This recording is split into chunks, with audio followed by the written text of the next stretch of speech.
صينية الرقاق من الأكلات اللي بنحبها جدا، وليها معزة كده مخصوص في قلب الواحد. هعملها معاكم النهاردة بأسهل طريقة وأحلى طعم ممكن تدوقوه. حرفيا هنجهزها في 5 دقايق ونسويها على طول.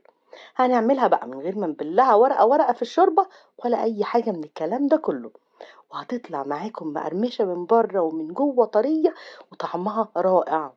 يلا بينا نبتدي في عمايلها على طول. بس لو أول مرة تشوفوني أنا جيهان عزب.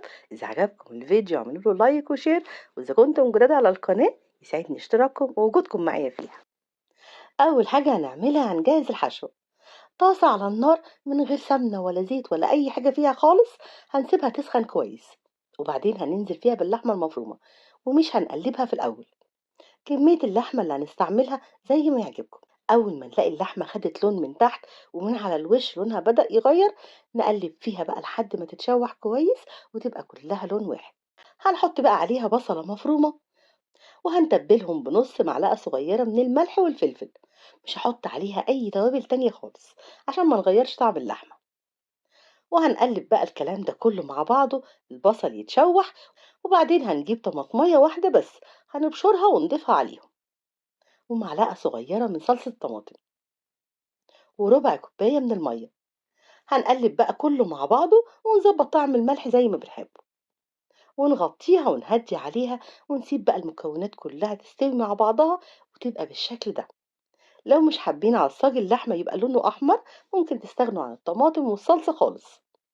كده خلاص هي استوت. هنسيبها بقى على جنب شوية ونرص الصينية بتاعتنا.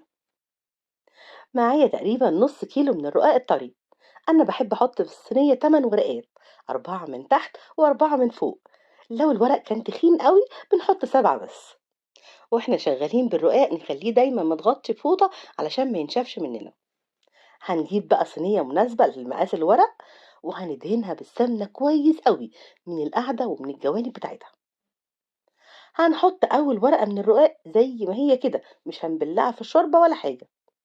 وهنخلي بس طرف أول ورقتين طالع لفوق شوية على حرف الصينية، عشان لما نحط الحشو ما تطلعش بره. ومعايا معلقتين أو 3 كبار من السمنة، سيحتهم الأول في الميكرويف.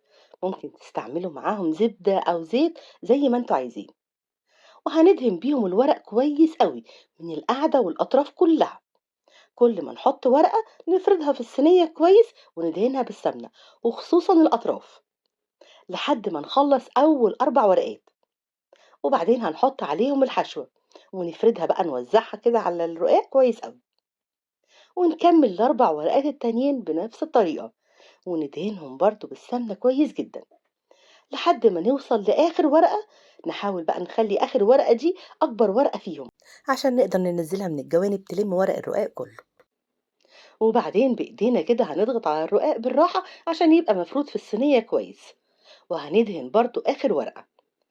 أنا حطيت في الطبق 3 معالق كبار من السمنة، وتقريبا اتبقى نصهم، مع إني حاطة كمية كويسة من السمنة بين كل ورقة والتانية. لكن الطريقة دي ما بتخليش الرقاق يشرب سمنة كتير، وأقل كمية سمنة هتظهر فيه، مش بينكر السمنة خالص. وبعدين بقى هنجيب سكينة حامية عشان ما نبهدلش الورق واحنا بنقطعه، ونقطعه بقى بالشكل اللي بنحبه، مربعات مثلثات زي ما انتوا عايزين. هنسيب بقى الصينية على جنب شوية ونجهز الخليط اللي هنسقيها بيه. هنحتاج كوباية إلا ربع من الشوربة السخنة، ونص كوباية من الحليب برضو عايزينه يكون سخن. وهنضيف عليهم كمان معلقة صغيرة من البيكنج باودر، بتخلي الرقاق مورق كده وحلو قوي. هنقلب بقى الكلام ده كله كويس قوي، وظبطوا الملح لو محتاج. وبعدين هناخدهم ونسقي بيهم صينية الرقاق كلها. الصينية خدت معايا كوباية وربع كلهم، وزودت كمان شوية صغيرة من الحليب. حابين بقى تقللوا الحليب وتزودوا الشوربة أكتر، أو العكس زي ما يعجبكم. وإذا لقيتوا كمان الرقاق محتاج ممكن تزودوا ربع كوباية شوربة بقى أو حليب. حركوا الصينية كده بالراحة عشان الخليط يتوزع فيها كلها. وآخر خطوة دي اختياري، هنحط معلقة كبيرة من القشطة بتاعت وش اللبن. قلبتها كويس قوي عشان تبقى سايلة، ودهنت بيها الوش. بتدي طعم ولون حلو قوي للرقاق. لو مش موجود قشطة، زودوا معلقة أو 2 من السمنة اللي اتبقت معانا. حطوها مع الشوربة والحليب قبل ما تسقوا بيها الصينية.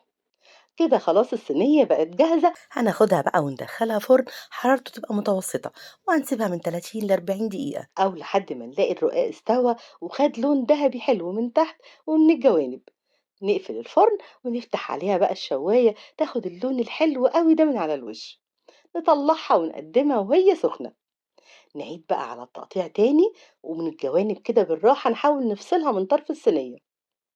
بصوا بقى شكل الرقاق عامل ازاي، مقرمش من فوق ومن تحت ومن جوه طري وطعمه رائع. مستوي كويس قوي واخد لون حلو من كل ناحية، وما فكش بقى مننا والحشوة كلها وقعت منه، والسمنة كمان باينة فيه. يعني الرقاق ما شربهاش ونشف، بالعكس طري وهش وطعمه رائع. جربوه بالطريقة دي ومتأكدة انه هيعجبكم جدا، وبألف هنا على قلوبكم مقدما. إذا عجبكم الفيديو اعملوا له لايك وشير، وما تنسوش تفعلوا زر الجرس عشان يوصل لكم إشعار بأي فيديو جديد هنزله. وأشوفكم على خير.